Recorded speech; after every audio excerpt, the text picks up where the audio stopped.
Halo teman-teman semua, selamat pagi. Sebelum perkenalkan, nama aku Grace, aku dari Fakultas Akuntansi. Dan selamat datang di podcast kali ini, edisi meningkatkan moderasi beragama melalui kolaborasi untuk perdamaian berkelanjutan. Tema ini selaras dengan tujuan pembangunan berkelanjutan, khususnya SDGs nomor 16 yang mengedepankan perdamaian, keadilan, dan kelembagaan yang tangguh. Aku personally senang banget nih, jujur bisa dapat kesempatan buat ngobrol dan sharing santai bareng temen aku, Noel, yang merupakan gembala anak di gerejanya.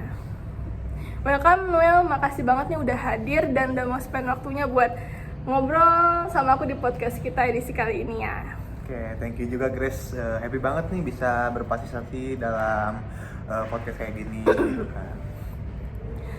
Oke, sebelumnya aku juga udah nyiapin nih, Noel, beberapa pertanyaan yang menarik buat kita bahas di video ini. So, kalau gitu langsung aja kita masuk pembahasannya ya. Menurut kamu nih, apa sih yang dimaksud dengan moderasi beragama dan kenapa sih itu penting untuk diterapkan di tengah masyarakat yang beragama seperti Indonesia? Oke, terima kasih Grace untuk pertanyaannya tentang moderasi beragama ya. Oke.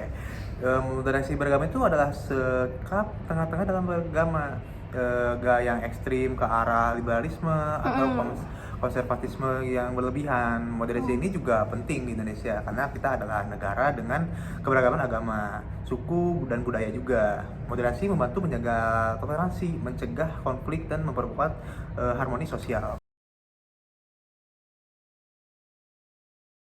Wah, bener banget tuh Noel. Terus gimana nih kira-kira moderasi beragama ini bisa mendukung implementasi SDGs nomor 16 tersendiri yang fokusnya itu pada perdamaian, keadilan, dan kelembagaan yang kuat nih? Oke, sebelumnya SDGs nomor 16 ya. Ini akan bertujuan untuk menciptakan masyarakat damai dan inklusif ya.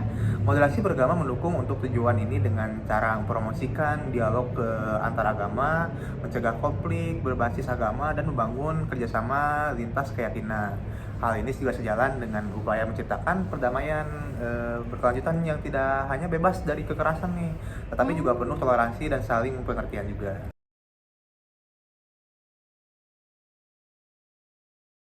Wah, menarik banget ya.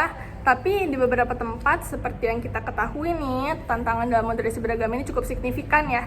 Kita sering menghubungkannya dengan peran pemimpin agama atau tokoh masyarakat.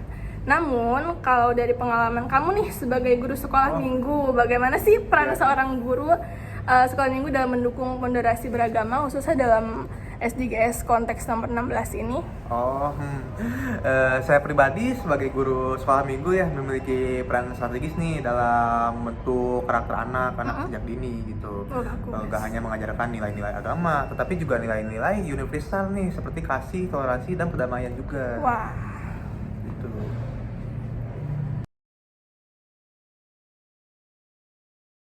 Oke, luar biasa ya. Lalu bagaimana langkah konkret yang bisa kamu ambil nih sebagai guru sekolah minggu untuk menerapkan nilai-nilai moderasi beragama di dalam pengajaran mereka? Oke, untuk langkah konkret ya.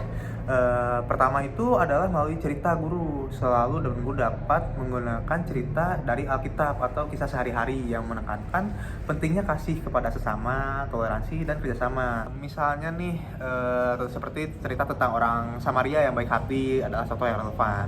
Kayak gitu. Oke.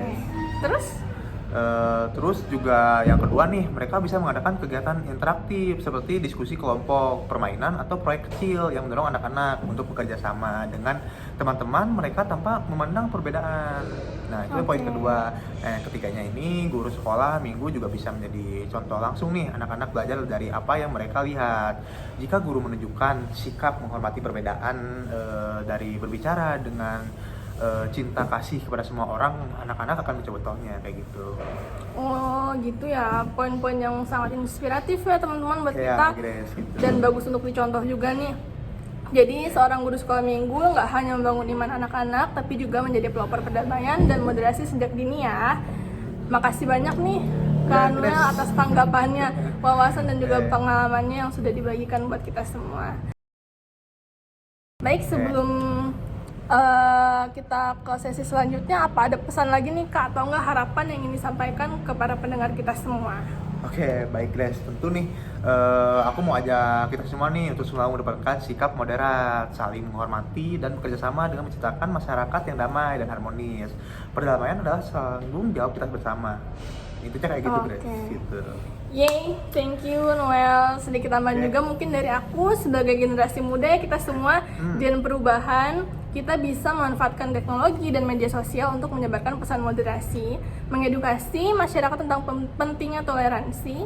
Melalui kreativitas kita, moderasi beragama dapat lebih relevan dan menarik bagi generasi sekarang, terutama buat Gen Z dan Gen Alpha nih teman-teman semua. Makasih ya sekali lagi Noel, semoga Grace. di Makasih diskusi juga. ini bisa menginspirasi kita semua untuk terus mempromosikan moderasi beragama dan mendukung SDGs nomor 16. See you again on the next episodes guys. Bye bye. Thank you.